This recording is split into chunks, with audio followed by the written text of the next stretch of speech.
All right, we're going to go over a little bit about the presentation formats. We talked about creating diagnosis and looking at the system, how things are connected in the system, how we're going to package and bundle things and put them together for people, and now how we're going to make a presentation.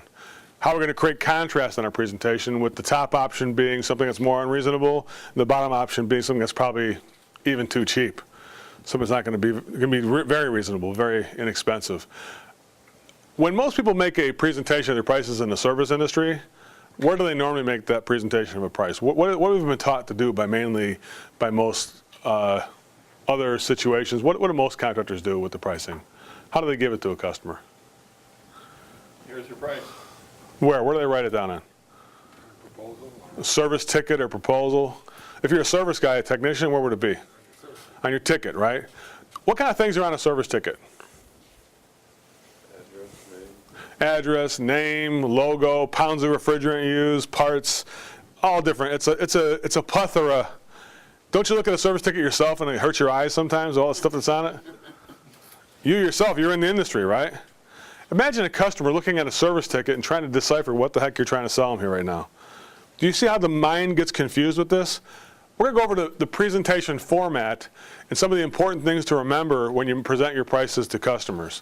First of all, one of the things I will tell you, there is no such thing as a verbal price. If you give people the prices not on paper, that's a problem. And why is that such a problem? What is the problem with that? What are they associating the price? So the price is on paper, it's a third object, right? We've got your customer here, me here, and the paper over here. Me and the customer are talking about the prices on the paper here. We've got 6 different options. First of all, I gave it to you verbally. What's going to happen if the customer wants to discuss one of the options at this point? You got to remember which one was the third one. So can you sit there and tell me all 6 prices in a row and tell me what the top one has, what the second one has, the third one has, the fourth one, the fifth one, and the 6th one? And remember, if he picks one out and says, what's that 5th one again? You going to remember what that is? You can't remember it. Secondly, if there is no third thing, it's just I'm giving prices, I give all 6 of them to you. If the price is a problem, where is the problem located? Right here. You're looking at the guy who just said them right out of his mouth. The association is that you're a problem too. So we have to have that third thing, which is the piece of paper we're going to talk about. Whenever we're going to handle objections or talk about difficulties about working something out at the end, please, let's not let the difficulty be between you and I as a customer. Let's let the difficulty be between you, me, and this piece of paper that's over here. It's this paper. You and I are on the same page. You want to fix the problem, I want to fix the problem. Correct? The only thing that's not working out for us is what we have here on the piece of paper here. Something that we need to change the price or change the solution. Something's got to change here for us to be able to move forward here, correct? Do you see how that's working now? Us on the same team, the association of us working together, what should we do? You mentioned it yourself, right, Mauro? It's what should we do? We're on the same team here. We're not differing. We're not opposing each other.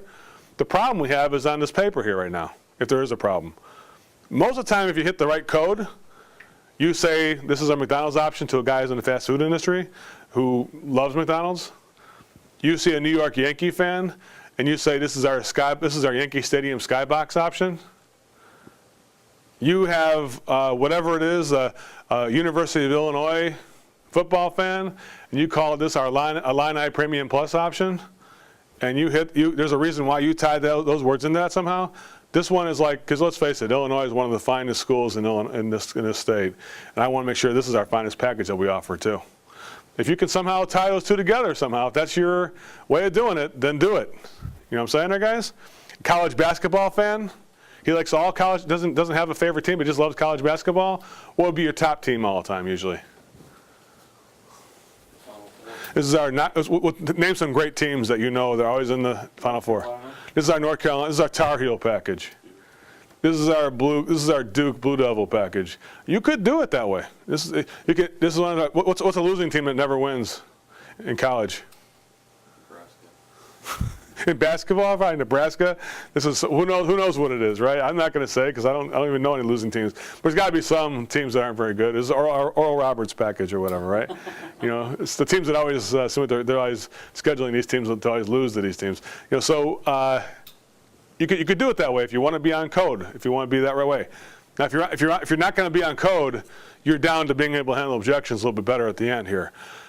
The presentation format, don't use any service tickets. There's no verbal packages, no verbal description of the product without paper involved with it. You have to have all things written down in the paper. Now, when you describe this thing, you're only going to describe your top option. You're not going to describe all 6. You're going to write down all 6 and describe only the top one. That's all you're going to do. The rest of them speak for themselves. What speaks for the quality of these options? What's the thing that communicates quality, we said before? Verbal packaging. And what else? Title. And what else? Dollars. Price. Price. Price describes the quality.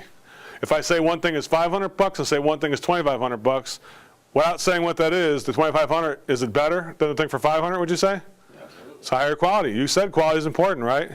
What illustrates quality? The price, the verbal packages, everything you said goes into this thing. The title, the verbal packages, the description, and the price all add up to quality or lack of quality to what we're offering here, right? That's why you have to have the paper so people can track all this stuff in written format. Now, you guys have done this stuff before, Dustin and Quentin and even Dave. When you have given people the sheet and hand it to them, where does the eye go? To the numbers, to the price, that's it. We're looking for the ultimate shortcut. In this case, the shortcut is the price indicates the quality of what I'm getting. When they buy something that's the best, I say, might as well get the best if it's going to be, look at the highest price, you might as well do the best one. They say that to you, right? Or they might say something like, I can't afford the best this time. Just give me this one down here this time, right? Make sense? So price is indicated. Now, to present things, you got to use either blank paper or a presentation form like we have here. This one I kind of filled out. It's called a pre-titled option sheet or pre-titled solution sheet. The reason I did this is so you could kind of have a format for yourself. You see at the top you have the observations to begin with, and the bottom you have all the solutions secondly, right? So the problems at the top first and the solutions at the bottom second. The importance of following problems or solutions, again, I know I keep repeating myself in this. I hate to sound like I'm a broken record here, but if you bring a problem, you have to bring what with it? Solution. And how fast? Immediately. There's no delay. The second you tell me a problem, I better have solutions right after it. You know what? If you said, I'm confused about this whole system, one thing you shouldn't be confused about is I tell you a problem, I give you a solution. However you do that, I really don't think it makes as much difference as I'm trying to get as good and fine-tune this thing as much as you can. I think that there's not as much difference as you think there is with that. I think if I came to somebody and said, here's the problem, we got an electrical fault in the voltage distribution system. Here's the solutions. You just hand the guy the paper. You're probably going to be pretty damn successful with that. Wouldn't you agree? Has anybody tried that before? You probably shortcut it a couple times because you're just busy, you have to go see your wife or something like that. So your girlfriend's calling you and you're like, I gotta get the hell out of this call. You just here's a problem. We got an electrical fault in the voltage. Here, take a look, Jim. What do you think? What should we do? Anybody done it before? What happens? Is it okay? Yeah, you usually still get something. You still buy. You didn't have a chance to make any value. You didn't use all your heavy hitter techniques. You're not like going to be, the Babe Ruth of selling anymore. You'd probably be like one of the middle guys, like a guy who's still going to do good. But you won't be the grunt of the earth anymore. I'll tell you that. If you give somebody 6 options, tell them what the problem is, and hand them the sheet. If you did that alone, you're going to sell a fair amount of stuff. Now, I don't want you to sell a fair amount. I want you all to be superstars. I want you all to earn $100,000 a year. You're not going to earn $100,000 a year by doing that, though. So the importance of following problems and solutions is definitely paramount. It's probably the most important thing. Creating bold titles is also important, and titles are on code. Remember I said before, the Premium Plus, the Platinum, the Rolls Royce, what do those titles mean to this buyer? If this guy is going to think that offering him a Lexus option is just going to mean warmed over Toyota, I'm off code with this guy, right?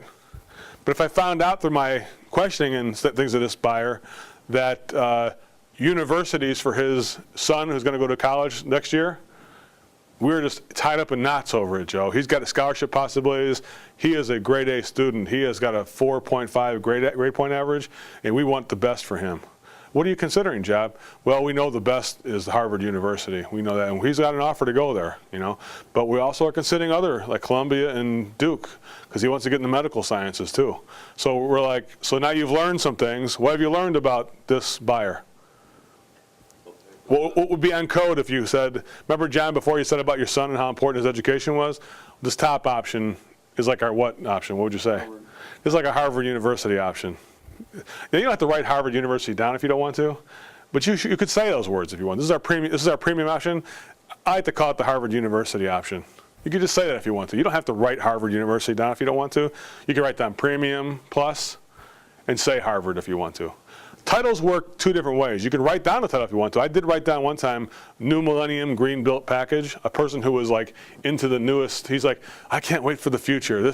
Our future, Joe, is going to be so unbelievable. This guy in Bronxville, New York, he was a visionary he was like so into the internet and the future and electronics and how our life is going to change in the future. And he used to work for NASA and things like that. So he was, as this is our New Millennium Green Built renovation, earth-friendly renovation. I like it. He goes, what's that cost? I said, explain the whole thing. What is it? Take a guess. He goes, I don't know, 200,000? I said, it was 160,000. He bought it for actually 167,987. He bought the thing from me, and a job in Bronxville, New York. You believe that? And the guy was the contractor was going to offer a steam boiler for $32,000 when I first got there. I said, what do you want to do, Anthony? He goes, yeah, $32,000. I could probably do the boiler and a few Mitsubishis for the guy. That's what he was going to offer. Which title sounds better to you? If you were that guy, that kind of a visionary, the New Millennium Green Built option, earth-friendly, or the couple Mitsubishis with a steam boiler? You know what I'm saying there, guys? Be on code with your presentation format. One thing I want to tell you as well, you see this presentation sheet? Use bullet points when you describe each solution. Don't make a paragraph where it seems confusing. Make it crystal clear, one line. This one comes with complete renovation of voltage delivery system, complete rewire package, complete, whatever it is, whatever your package is. 5 years, can't write a check warranty. 5 years, can't write a check service. 5 years, can't write a check humidifier pads and air quality pads. That's all part of it, your media filtration system, okay? Add it all in the top option. What goes in the top option? An all-inclusive system renovation. Then whatever kind of warranties that go with it, as well as whatever service you're going to put with it. Here's what I'm going to tell you right now. When it comes to your services, don't offer warranties unless you have a service going with it. Don't just become an insurance salesman out there. Make sure you're going to wind up offering the warranties with the service go hand in hand in this thing. And that's the presentation format.